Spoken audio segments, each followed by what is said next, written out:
দুর্গম গিরি কান্তার মরু দুস্তর পারাপার হে, লঙ্ঘিতে হবে রাত্রি নিশীথে যাত্রীরা হুঁশিয়ার। এই জায়গায় আসলেই আমার মনের মধ্যে খালি এই গানটাই বাজে, দুর্গম গিরি কান্তার মরু দুস্তর পারাপার হে। একটা জরুরি কাজে উত্তরা যাচ্ছি, এবং উত্তরা যাইতে হইলে আমি যখন মিরপুরের এই রাস্তাটা ইউজ করি তখন মনে করেন আমার এই গানটাই গাইতে ইচ্ছা করে, যে দুর্গম গিরি কান্তার মরু দুস্তর পারাপার। বিষয়টা ওরকমই, বিকজ এই মিরপুরের সাথে এই উত্তরার যে সংযোগ রাস্তাটা, যে এই ছোট্ট একটুকু 1 কিলোমিটার রাস্তা, এই রাস্তাটা যখন পার হই তখন আমার কোমর আর আমার ঘাড় আমারে বলে, প্লিজ আমাকে ক্ষমা করে দাও প্লিজ। এই আর কি। যাই হোক ফ্রেন্ডস, একটা জরুরি কাজে উত্তরা যাচ্ছি, ভাবলাম একটা ছোটোখাটো ব্লগ করি আর কি। আপনাদের সাথে অনেকদিন কথা হয় না, সেই লাস্ট মোটো ব্লগ মনে হয় আসছে সেই ডিসেম্বরের 19 তারিখ। এখন ঘড়িতে সময় হচ্ছে 4:16। যাচ্ছি উত্তরার দিকে, এবং এই রাস্তাটার মধ্যে মানে এই রাস্তাটা পার হইতে হবে এই কথাটা চিন্তা করলেই না আমার কেমন জানি জ্বর এসে পড়ে। এমনি আমি আর্থ্রাইটিসের রোগী, তার উপরে এই রাস্তার মধ্যে এই টুকুর টুকুর টুকুর টুকুর টুকুর টুকুর করে যাওয়া, মনে করেন যে এটা আমার জন্য একটা বিশাল পেইন আর কি। আমার ঘাড় আর কোমরের অবস্থা 12টা হয়ে যায়। আর এই রাস্তাটায় আসলে আমার কি লিয়ে জানি মনে হয় যে বাংলাদেশের সকল উন্নয়ন এই রাস্তার মধ্যে আইসাই শেষ হয়ে গেছে। এই আল্লাহ, বালুতে কি অবস্থা! এই বাংলাদেশের সকল উন্নয়ন এই রাস্তার মুখে এসে স্টপ হয়ে গেছে। তাও মেট্রো রেলের কল্যাণে তৎকালীন প্রধানমন্ত্রী উদ্বোধন করবেন, সেই উছিলায় এই মাঝখানে চিকন একটা 1 লেনের রাস্তা দাঁড়া করানো বা বানানো হয়েছে। এই রাস্তাটা অ্যাকচুয়ালি আমি তখন থেকে আসি যখন মেট্রো রেল উদ্বোধন হয় নাই, এই রাস্তাটা ছিল না। সো তৎকালীন প্রধানমন্ত্রী মেট্রো রেল উদ্বোধন করবেন, সেই উছিলায় এই রাস্তাটা করা হয়েছিল আর কি। আজকে একটু ভিড় কম, যখন এই রাস্তায় ভিড় থাকে তখন হেভি ডেঞ্জারাস পরিস্থিতির মধ্যে পড়তে হয়। যাই হোক ফ্রেন্ডস, এই রাস্তাটা নিয়ে প্রচুর কি বলেন রিপোর্ট করা হওয়ার পরেও এই রাস্তাটা আসলে কখনো চেঞ্জ করা হয় নাই। এই রাস্তাটা এরকমই আছে, এবং খবর থেকে যেটা জানলাম, এই রাস্তার মালিককে, এটা নাকি এই রাস্তার কোনো কর্তৃপক্ষই জানে না। সিটি কর্পোরেশন কয় এর, এ কয় ওর, হ্যাঁ কয় ওর। অ্যাকচুয়ালি রাস্তাটার মালিককে কর্তৃপক্ষ নিজেই জানে না। এটা হচ্ছে বাংলাদেশের, আমি মনে করি, একমাত্র এতিম রাস্তা। কারণ এই রাস্তার মালিককে এটা কর্তৃপক্ষ জানে না। এই জন্য এই রাস্তাটা বছরের পর বছর ধরে এমনি পড়ে আছে, এবং এটা ঠিক করার কোনো উদ্যোগ নাই, এবং ভবিষ্যতেও কখনো এটা ঠিক করার কোনো উদ্যোগ নেবে কি না তাও জানা নাই। অ্যাকচুয়ালি কাহিনী নাকি এই রাস্তাটা নিয়ে এমন করার কাহিনী কি? অ্যাকচুয়ালি আমি যতটুক জানি এই রাস্তাটা হচ্ছে ক্যান্টনমেন্ট বোর্ডের, আর্মিদের রাস্তা আর কি। এই জায়গাটা হচ্ছে আর্মিদের। অ্যাকচুয়ালি এই রাস্তাটা, এই সংযোগটা ছিল না। এটা যখন মেট্রোর কাজ করা হয়েছিল তখন ওই রাস্তাটা যখন করছে তখন কিছু মালামাল আনা নেওয়া বা কিছু কাজের সুবিধার্থে এই রাস্তাটা করা হয়েছিল, এবং এই রাস্তাটা করার পরে মানুষজন টুকটাক ব্যবহার করছে, এবং মেট্রো উদ্বোধনের সুবিধার্থে এই 1 লেনের একটা রাস্তা বানাইছে, এবং তারপর থেকে রাস্তাটা এরকমই আছে।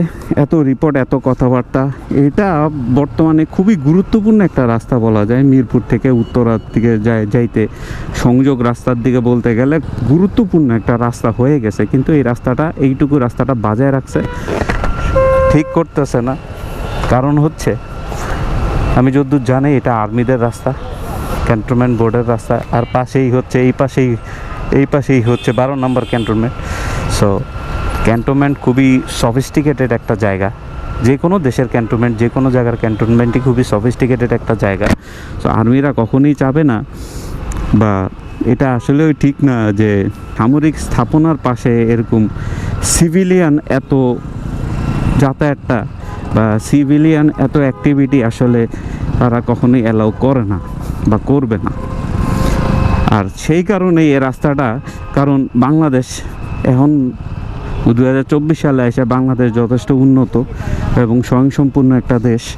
সো এই 1 কিলোমিটার রাস্তা বাংলাদেশের লেগে এক রাইতের ব্যাপার হিসাব করলে। কোনো কাজ করতেছে না এবং ভবিষ্যতেও করবে কি না তার কোনো গ্যারান্টি নাই, যদি না কোনো চমৎকার হয় আর কি। চমৎকার মানে কি, মিরাকেল। যদি না কোনো মিরাকেল হয় তাইলে এই রাস্তাটা হবে, যদি মিরাকেল না হয় এই রাস্তাটা আর হবে না, এমনিই থাকবে। আজকে 2-3 বছর ধরে এমনই চলতেছে, কারণ এটা সব হইলো এত দারুণ একটা রাস্তা হইলো, এখান থেকে সেই দক্ষিণের নিচ পর্যন্ত খালি এইটুকুর মধ্যে এসে আটকায় গেল সব কিছু। এতটুকু রাস্তা পার হইতে কত দূর রাস্তা, 1 কিলো হইব না, এই এতটুকু রাস্তা পার হইতে খবর হয়ে যায়। ওই পাশে দেখছি খোরাখড়ি করতেছে, অ্যান্ড খোরাখড়ি করতেছে কী কারণে সেটা বুঝতেছি না।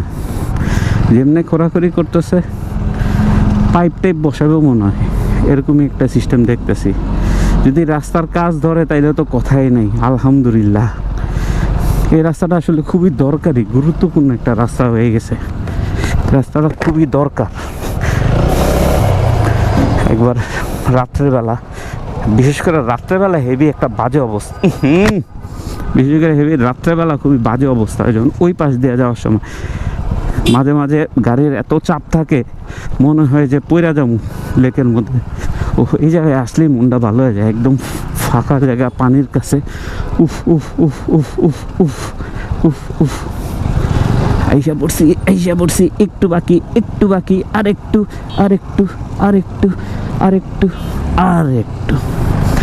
ও ফ্রেন্ডস, ও আজকে তো ইন্টারভিউ নেই। হাই ফ্রেন্ডস, কেমন আছো তোমরা? Welcome to my brand new blog. আসসালামু আলাইকুম, আমি সিয়ামউদ্দিন আহমেদ, দ্য ডিসেন্ট বাইকার।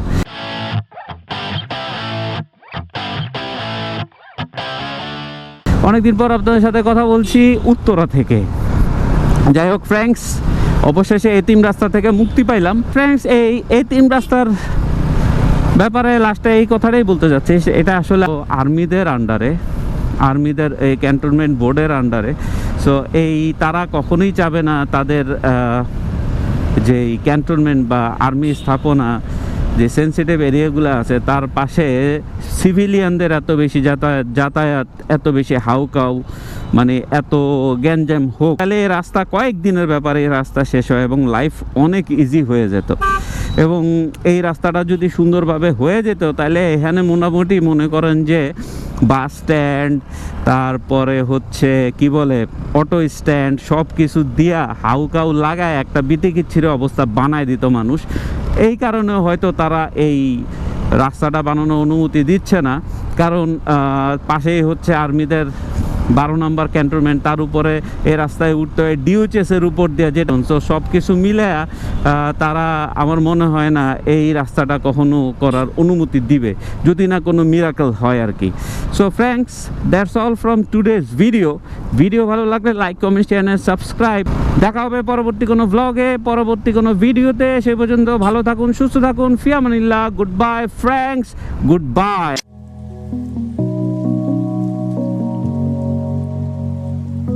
चाहिए ही चाहिए तो लाइक मारो, और अगर तुम लोग नए हो तो सब्सक्राइब करो। वो जो लाल वाला बटन है उस पर फूट फेंक के मारो या फिर मोमबत्ती, मुझे नहीं पता, बस क्लिक हो जाना चाहिए।